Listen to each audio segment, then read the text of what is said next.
जिसको बच्चों ये ह्यूमन न्यूरल सिस्टम, जो ह्यूमन सबसे एडवांस एनिमल है, सबसे एडवांस मैमेलिया है ना बच्चों, ये मैमेलिया में आता है, सबसे एडवांस एनिमल है, तो इसका सबसे हाईली स्पेशलाइज्ड नर्वस सिस्टम पाया जाता है इसके अंदर। जबकि आप लोअर में जाओगे, लोअर इन्वर्टिब्रेट में जाओगे तो उनका सिंपल टाइप का नर्वस सिस्टम पाया जाता है। जबकि ह्यूमन का कॉम्प्लेक्स, जिसको बोलते हैं एनसीईआरटी लिखते हैं highly specialised cell is called neuron. याद कर लो, highly specialised cell is called neuron.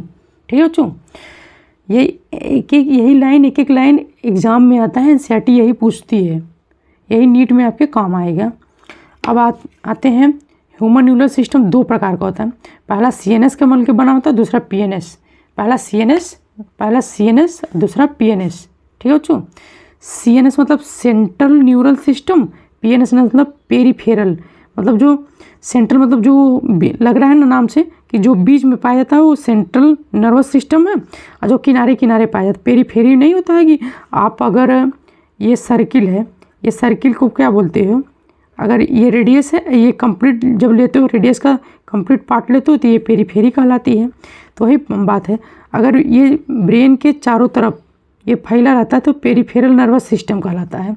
अगर सेंट्रल में रहता है तो सेंट्रल नर्वस सिस्टम। ठीक है बच्चों, अब सेंट्रल नर्वस सिस्टम के दो पार्ट हैं, पहला है ब्रेन, दूसरा स्पाइनल कॉर्ड।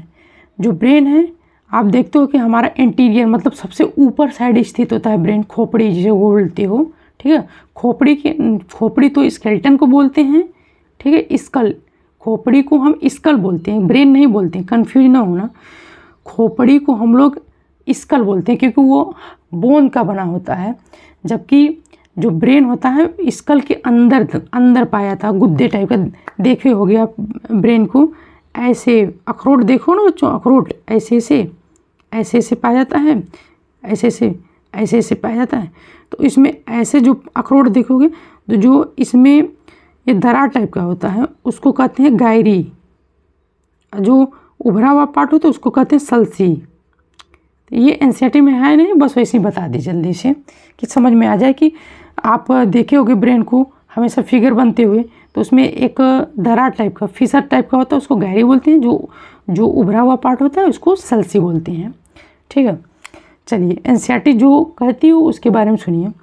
एनसीईआरटी कहती है कि ब्रेन क्या है, ब्रेन और स्पाइनल कॉर्ड दोनों मिला के कहते हैं कि site for information processing control.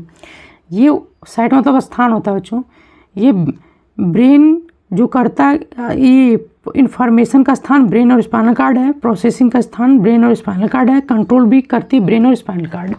Spinal cord बच्चों जो है हमारे, जो आप पीछे जाओगे गर्दन के पीछे नेक पे जाओगे, नेक पे एक गोला से दिखेगा आपको, गोला से दिखेगा, और नीचे जो रीढ़ की हड्डी गई है जिसको हम वर्टिब्रल कॉलम बोलते हैं, उसके अंदर हमारे उन नर्व कार्ड पढ़े हो ना कि कार्डेटा का मेन जो स्पेशल कैरेक्टर है वो नर्व कार्ड का पाया जाना, नर्व कार्ड। ठीक है, तो जो नर्व कार्ड के अंदर जो न्यूरॉन्स पाए जाते हैं वही स्पाइनल कार्ड पाया जाता है। स्पाइनल कार्ड के अंदर न्यूरॉन्स पाए जाते हैं, उसी को कहते हैं स्पाइनल कार्ड। ठीक है बच्चों, तो अब ब्रेन मतलब खोपड़ी, मतलब ऐसे एक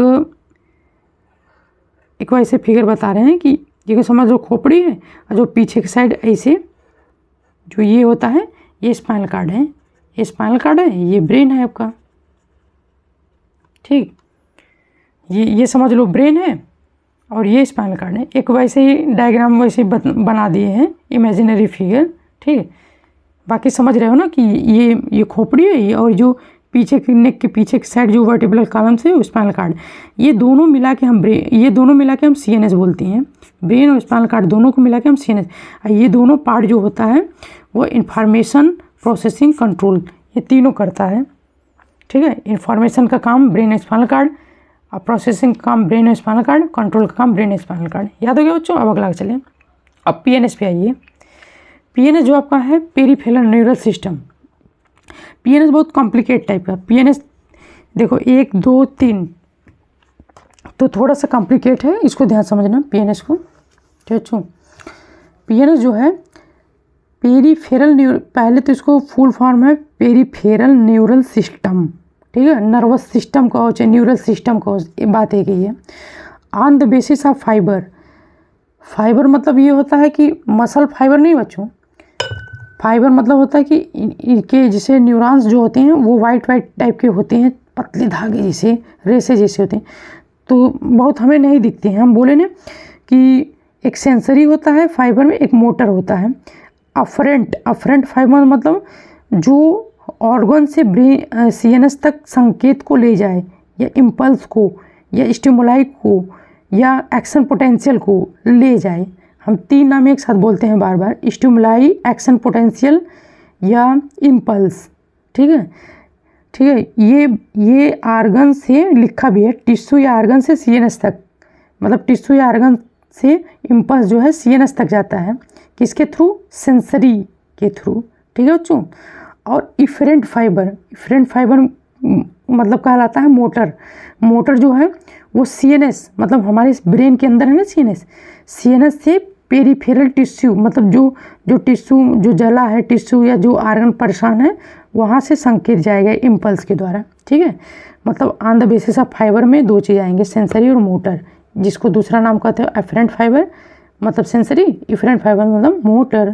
ठीक है बच्चों। अब अगला पार्ट, अब पीएनएस का एक और पार्ट है, on the basis of division.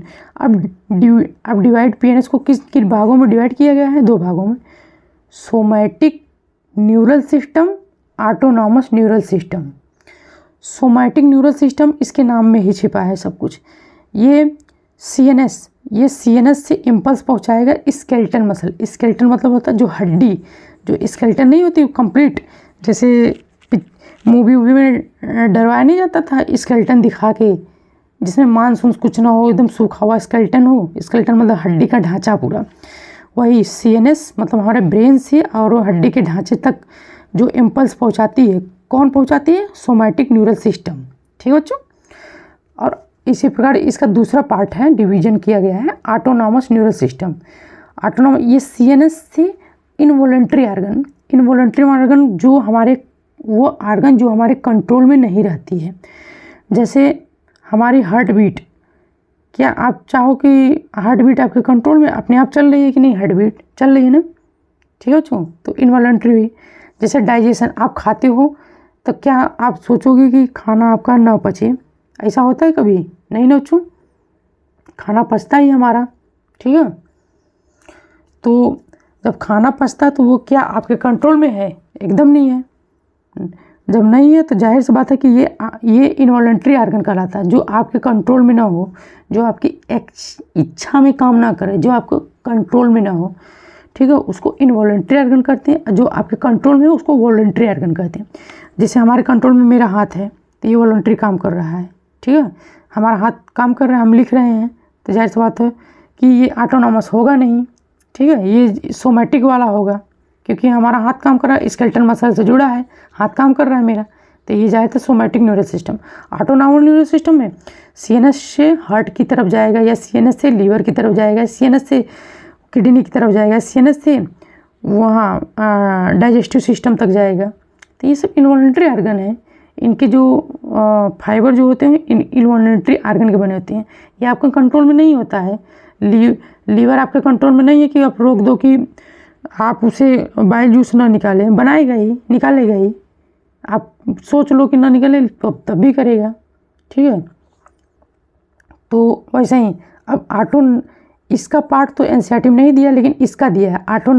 Autonomic neural system जो है 2 पार्ट का होता है, सिंपैथेटिक न्यूरल सिस्टम और पैरासिम्पैथेटिक न्यूरल सिस्टम।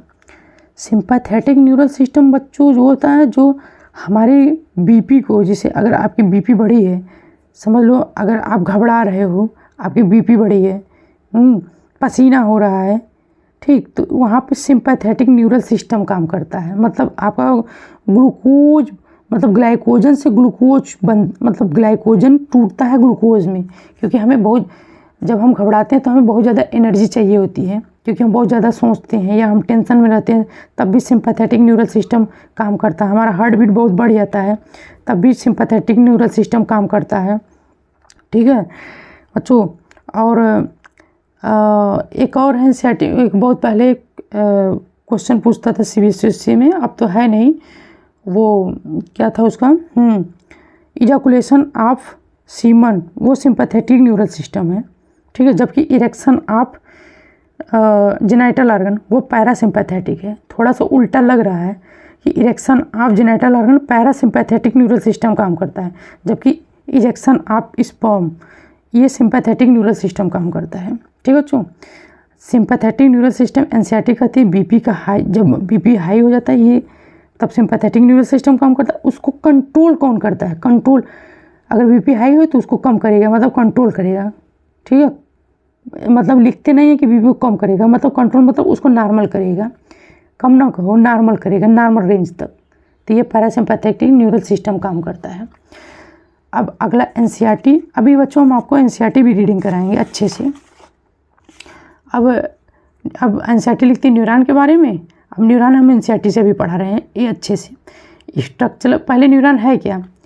न्यूरॉन हमने बताया कि स्ट्रक्चरल फंक्शनल यूनिट, यूनिट नहीं लिखा है, structural function of unit of nervous system, structural functional unit of nervous system, मतलब कि ये नर्वस सिस्टम की सबसे छोटी यूनिट है बच्चों, ये नर्वस सिस्टम की सबसे छोटी यूनिट है, ठीक है। ये 3 मेजर न्यूरॉन जो होते हैं 3 मेजर पार्ट के बने होते हैं, cell body, dendrites, axon. Cell body, dendrite, axon NCERT में दिखाएं तब समझ में आएगा। 1 मिनट रुक जाओ बच्चों बस।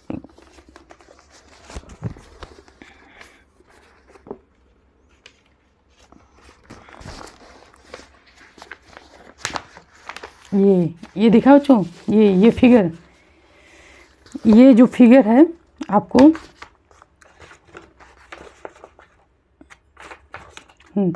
ये जो है बच्चों ये सेल बॉडी है। ये आपका ये देखिए लिखा भी है ना यहाँ पे, यहाँ पे लिखा है स्ट्रक्चर ऑफ न्यूरॉन। ये न्यूरॉन का स्ट्रक्चर, ये इसी को, यही न्यूरॉन है बच्चों।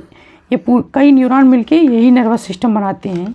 एक पार्ट है, ये एक नर्वस सिस्टम का एक छोटा सा पार्ट है, इसी से पूरा, इसी को जुड़ के पूरा नर्वस सिस्टम बना है। तो ये बच्चों है आपका, ये सेल बॉडी कहलाती है। न्यूरॉन के क्या क्या पार्ट हैं? सेल बॉडी है, ये जो धागे जैसे निकली है ब्रांचेस, ये डेंड्राइट्स है ऊपर की तरफ। फिर बच्चों ये गोला जो है न्यूक्लियस है, ठीक है बच्चों। और ये जो बिंदु बिंदु करके है इसके अंदर भरा हुआ, ये डेंड्राइट्स में भी बिंदु बिंदु भरा है, मतलब ये स्पॉट टाइप का भरा है ना। ऐसे ऐसे ये पूछेगा कि डेंड्राइट्स में निसल ग्रेन्यूल पाए, ये जो बिंदु टाइप का इसे निसल्स ग्रेन्यूल बोलते हैं। ये जो बना होता है, एक बार आया था एग्ज़ाम में, ये किसका बना होता है? रफ इंडोप्लाज्मिक रेटिकुलम और यम आरएनए का, याद कर लीजिए इसे। रफ इंडोप्लाज्मिक रेटिकुलम और यम आरएनए का बना होता है निसल्स ग्रेन्यूल, ठीक है बच्चों। ये इसमें कैल्शियम आयन भी होता है, ठीक। ये डेंड्राइट्स का ये है, देख रहे हो बच्चों, ऐसे कुछ पकड़ने वाला टाइप लग रहा है ना, जैसे लग रहा है कोई चीज़ पकड़ लेगा।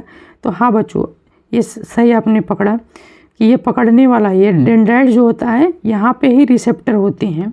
यहाँ पे क्या होते हैं बच्चों? रिसेप्टर होते हैं। जब अभी पूरा बताएंगे अभी प्रोसेस आपको अच्छे से, और अभी तो फिगर के बारे में समझा रहे हैं। ये न्यूक्लियस है बड़ा सा, फिर आप नीचे चलते जाओगे इसके मतलब प्रॉक्सिमल साइड में, ठीक है बच्चों। ये इसके प्रॉक्सिमल साइड में नीचे चले जाओगे तो आपको एक ऐसा स्पॉट दिखाई देगा जिसे स्वान सेल कहती हैं। ये जो दिखाई दे रहा है ये कोई शीत है, ये माइलिन शीत कहलाती है। ये जो पिंक टाइप की दिख रही है ना, माइलिन शीत है। नाम नहीं लिखा फिर भी बता रहे हैं। और ये जो डंडे टाइप का निकला है लंबा सा, ये एक्जान है, ठीक है बच्चों, ये एक्जान है। यहाँ पे नीचे जाके ये ब्रांचिंग में हो जाती है, ये ब्रांचिंग जो हो जाती है, और फिर नीचे बल्ब टाइप का हो जाता है जिसे सिनेप्टिक नोब कहते हैं। इस बल्ब को सिनेप्टिक नोब कहते हैं, ठीक है बच्चों। ये एक्जान का एकदम लास्ट पार्ट है। एक्जान यहाँ से शुरू होता है, यहाँ तक होता है, ठीक है बच्चों। ये स्वान सेल है, ये एक्जान है। हाँ, ये तो मैंने बताया ना, लिखा भी है, ये माइलिन शीत का है, ये माइलिन शीत है, ठीक है बच्चों। इसमें माइलिन शीत में ये लिपिड बहुत ज़्यादा होती है। अगर आप घी खाते हो तो आपका ब्रेन बहुत तेज़ काम करेगा, बहुत तगड़ा काम करेगा। लेकिन देसी घी खाते हो तो, क्योंकि घी खाने से आपका माइलिन शीत जो है, क्योंकि लिपिड रिच होता है, ये बहुत ज़्यादा बनता है। ये बनता है तो जाहिर सी बात है कि हमारा नर्वस सिस्टम मतलब जो कोऑर्डिनेशन, जो इम्पल्स है, बहुत तेज़ काम करेगा। तेज़ काम करेगा तो दिमाग तेज हो जाएगा।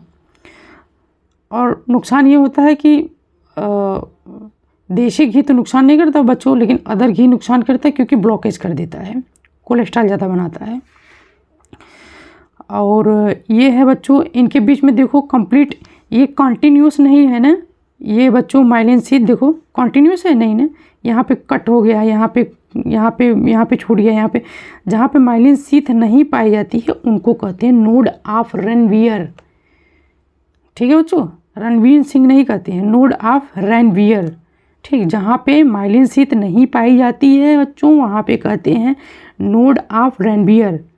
ठीक है बच्चों, इसको रणवीर सिंह जैसा याद करो, जहाँ पे माइलिन शीथ नहीं पाई जाती रणवीर मतलब नोड ऑफ रनवियर। ठीक है बच्चों, ये एग्जाम का सबसे लास्ट पार्ट है, ब्रांच में है देखो बच्चों। ठीक है, ये बल्ब टाइप का है, सिनेप्टिक नोब। ठीक, ये तो मैंने फिगर समझा दिया, अब इसके बारे में थोड़ा सा पढ़ लो। आप क्या लिखते हैं एनसीईआरटी? एनसीईआरटी कहती है बच्चों, ये देखिए आप कि neuron is a microscopic structure compose of 3 major part. ये बच्चों न्यूरॉन इतना छोटा सा पतला सा होता है ना, आपको खुली आंखों से नहीं दिखाई देता है। ये न्यूरॉन आप ना बच्चों खुली आंखों से नहीं देख सकते हैं। ये कह रहा है कि हाँ बच्चों, एक पार्ट ये विसरल वाला छूट गया था क्या, 1 मिनट, ये तो हो गया। हाँ, पीएनएस का एक और पार्ट है विसरल नर्वस सिस्टम। ठीक है बच्चों, हम एनसीईआरटी एक एक लाइन क्लियर कर रहे हैं बच्चों, कहीं से आपका एक एक क्वेश्चन मिस्टेक नहीं होने वाला है, हर जगह से आपका क्वेश्चन निकलेगा। बस इस वीडियो को बार बार देखते रहना, जब भी बोलना बार बार देख लेना, क्योंकि इसीलिए मैंने इस वीडियो में कंप्लीट पढ़ाए हैं और जल्दी जल्दी पढ़ा रहे हैं कि आराम से आपको जल्दी से तैयार भी हो, रिवीजन का मौका भी मिले। Visceral nervous system, visceral nervous system NCERT लिखती है होल कॉम्प्लेक्स ऑफ नर्व, मतलब सभी नर्व को एक साथ जोड़ दो, सभी नर्व एक साथ मिले हों, उसमें फाइबर भी हों, गैंग्लिया भी हों, प्लेक्सेस भी हों, प्लेक्सेस भी हों, फाइबर भी हों और नर्व का सभी पार्ट जुड़ा हो। ये चारों पार्ट अगर जुड़े हैं वो विसरल न्यूरस सिस्टम कहलाते हैं। ये इसका काम क्या है, ये CNS2 बिसरा आर्गन होता है। ठीक है बच्चों, CNS2 बिसरा आर्गन से इम्पल्स ले जाएगा और बिसरा से CNS तक। ये बहुत ज़्यादा डिटेल नहीं है, इसलिए बच्चों बस इसको इतने में, जो इतने एनसीईआरटी लिखती है उतने में याद करो कि विसरल न्यूरस सिस्टम क्या है, whole complex of nervous system with fibre ganglia plexuses, इन पांचों को एक साथ जोड़ दोगे तो विसरल न्यूरस सिस्टम कहलाता है। और ये इसका वर्क जो है, एप्लीकेशन मतलब होता है, काम क्या है, इसका काम है कि CNS से बिसरा आर्गन की तरफ जाएगा इम्पल्स और बिसरा आर्गन से इसके CNS तक। ठीक है बच्चों, आइए पढ़ते हैं। यही छूट गया था अभी, देखे मैं। Neuron is the structure function unit of neural system, ये तो हो गया। न्यूरॉन माइक्रोस्कोपिक स्ट्रक्चर है। ठीक है, इसके अंदर पाया जाएगा बच्चों सेल बॉडी पाया जाएगा, अभी दिखाया मैंने dendrites axon. The cell body contain, आप भी एनसीईआरटी लेके बैठे हो बच्चों। The cell body contain cytoplasm with typical cell organelles, मतलब कह रहा है कि सेल बॉडी के अंदर रहता है साइटोप्लाज्म, जो प्लाज्मा मेम्ब्रेन नहीं होता, जो आपको साइटोप्लाज्म जैसे अंडा फोड़े हो तो जो उसमें जो चिपचिपा पदार्थ निकलता है वो साइटोप्लाज्म है। तो ऐसे ही इसके अंदर भी सेल बॉडी के अंदर साइटोप्लाज्म होता है। अगर ये न्यूरॉन है तो इसके अंदर न्यूरोप्लाज्म कहलाता है यहाँ। ठीक है बच्चों, with typical cell organelles and certain granular body. Granular मतलब होता है कि कुछ स्पॉट टाइप का, बिंदु टाइप का, ग्रैनुल नहीं होता है। ग्रैनुल मतलब होता है कुछ पार्टिकल। ग्रैनुल जहाँ पे वर्ड लिखे हैं वहाँ पे पार्टिकल समझिएगा कि कुछ पार्टिकल है। ठीक है, वो ग्रैन्यूल टाइप का, उसको कहते हैं निसल्स ग्रैन्यूल। हम बोले ना निसल्स ग्रैन्यूल किसका बना होता है बच्चों, आ चुका है एग्जाम में, नीट के एग्जाम में आ चुका है। निसल्स ग्रैन्यूल बनाता है RER मतलब रफ एंडोप्लाज्मिक रेटिकुलम और mRNA का। इसको रट लीजिए, याद कर लीजिए। ठीक है बच्चों, short fibre which branch repeatedly and project out of the cell body also. क्या कह रहे हैं NCERT, contain Nissl granule and called dendrites कह रहा है। एनसीईआरटी कह रही है आपकी, रुके ऐसे अच्छे से बता दो, इसको ऐसे करिए, देखिए अब अच्छे से देखिए। Contain nucleus granule are called dendrites. करा कि सेल बॉडी के अंदर न्यूक्लियस ग्रेन्यूल और आगे चल के न्यूक्लियस ग्रेन्यूल डेंड्राइट्स के अंदर भी पाया जाता है। ये मैंने बता दिया ना कि न्यूक्लियस ग्रेन्यूल डेंड्राइट्स के अंदर भी पाया जाता है। ध्यान देना बच्चों, पूछ सकता है कभी एग्जाम में कि न्यूक्लियस ग्रेन्यूल सिर्फ सेल बॉडी में पाया जाएगा, ये गोला वाला है सेल बॉडी है, ये जो आगे चल के ब्रांच हो गया है ये डेंड्राइट है। न्यूक्लियस ग्रेन्यूल आपका सेल बॉडी और डेंड्राइट दोनों में पाया जाता है। These fibre transmit impulse toward the cell body. अगर ये इम्पल्स को रिसीव करता है डेंड्राइट्स तो किधर ले जाता है, कह रहा है किधर ले जाता है, टुवार्ड मतलब किधर ले जाता है, सेल बॉडी की तरफ ले जाता है। ठीक है, अगर कोई इम्पल्स को ये रिसीव करेगा तो कहाँ ले जाएगा, सेल बॉडी की तरफ ले जाएगा। कहाँ ले जाएगा, सेल बॉडी की तरफ। द एक्सान इज लॉन्ग, एक्सान जाहिर से बात है लॉन्ग है। Distal and which is branch, distal end देखिए बच्चों इसके नीचे का एंड जो है ब्रांच के रूप में फैला है ना, उसी को कह रहा है। Is branch terminate as bulb like structure. हम कहे ना कि ये जो ब्रांच है bulb like structure synaptic knob कहलाता है। ठीक है बच्चों। Which process synaptic vesicles containing chemical call neurotransmitter. हाँ बच्चों, ये जो बल्ब के अंदर ना ये छोटे छोटे ग्रैन्यूल पाए जाते हैं इनके अंदर भी, लेकिन इन ग्रैन्यूल को न्यूरोट्रांसमीटर कहते हैं बच्चों, याद कर लेना, बहुत इंपॉर्टेंट है न्यूरोट्रांसमीटर। ठीक है बच्चों, इसके अंदर न्यूरोट्रांसमीटर पाए जाते हैं। जो न्यूरोट्रांसमीटर ज़्यादातर मेनली एसिटाइल कोलिन का बना होता है, इसको रट लेना, याद कर लेना। न्यूरोट्रांसमीटर किसका बना होता है, एसिटाइल कोलिन का, एसिटाइल कोलिन का। ठीक है बच्चों। न्यूरोट्रांसमीटर के बारे में भी एक और बातें हैं, क्योंकि ये दो प्रकार का होता है।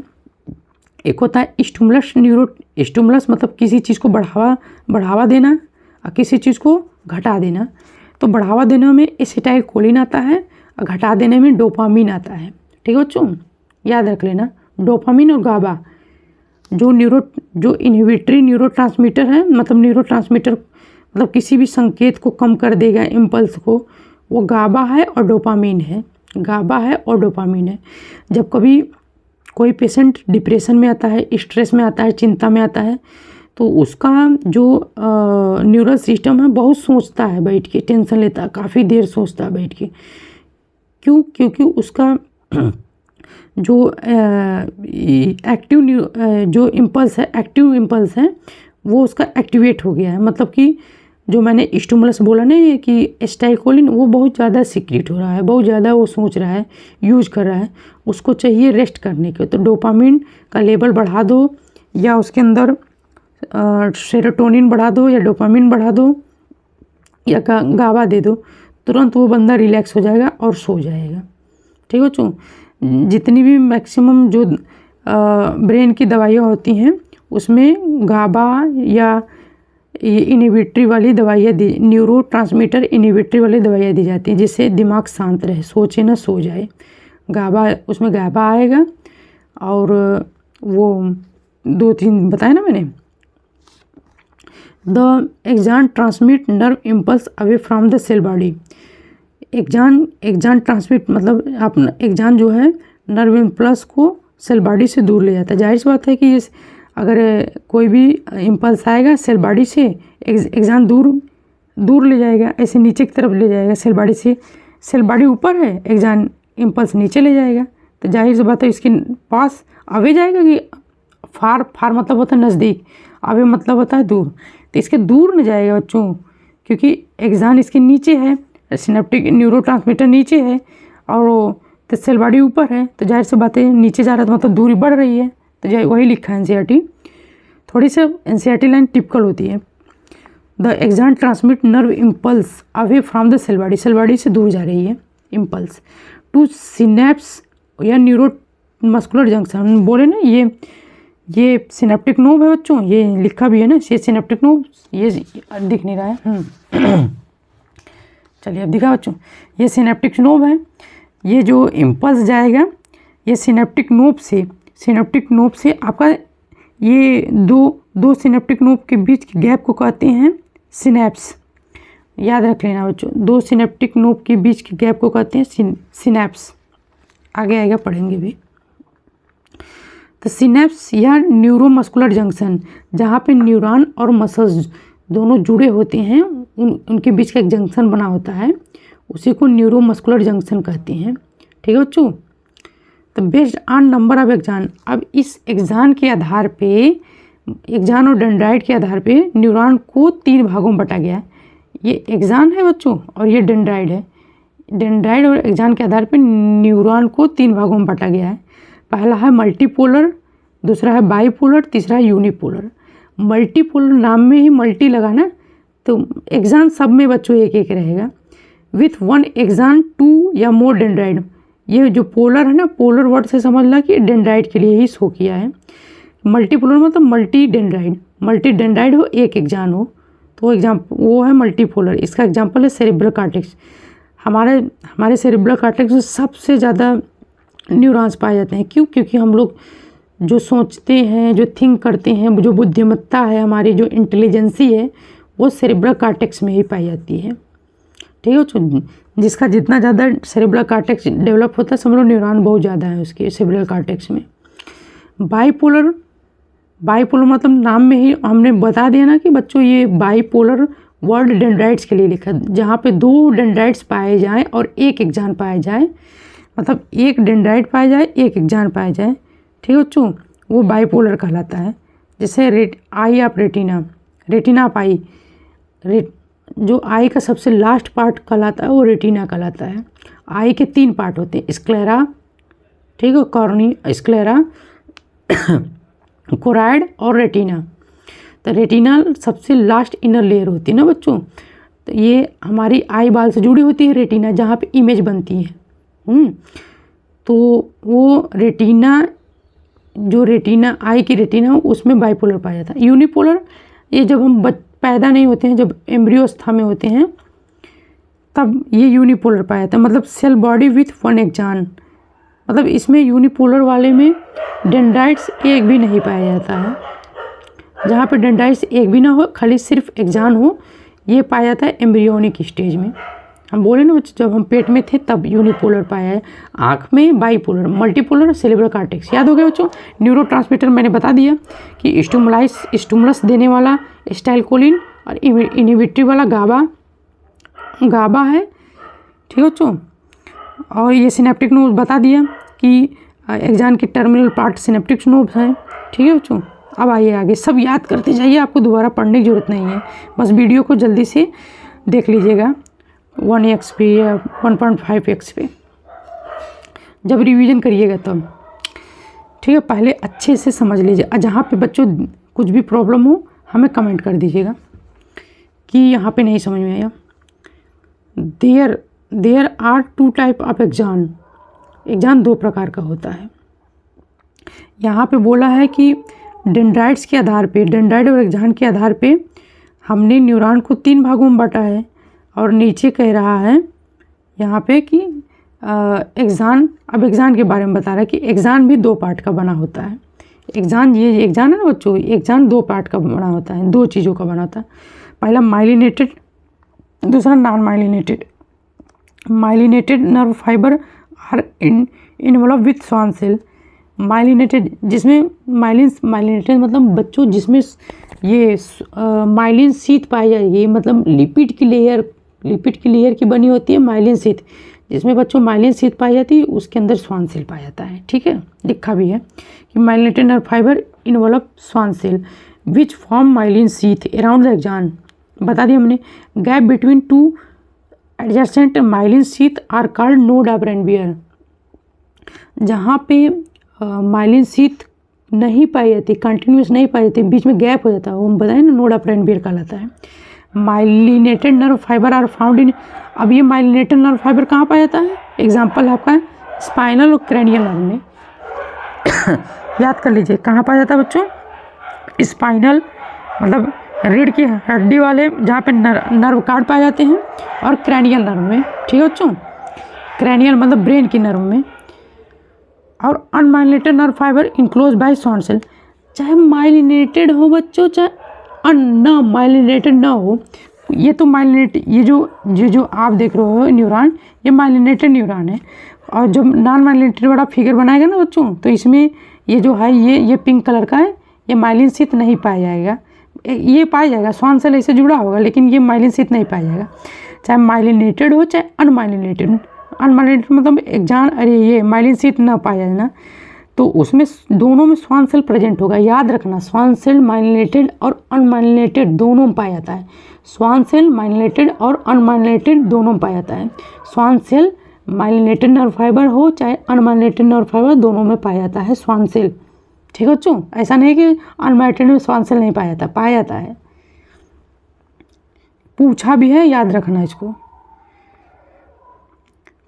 लेकिन अनमाइलिनेटेड में अंतर क्या है, क्योंकि उसमें माइलिन शीथ नहीं पाई जाती, लिखा भी है does not myelin sheath around the axon, it is commonly found in autonomous और सोमैटिक।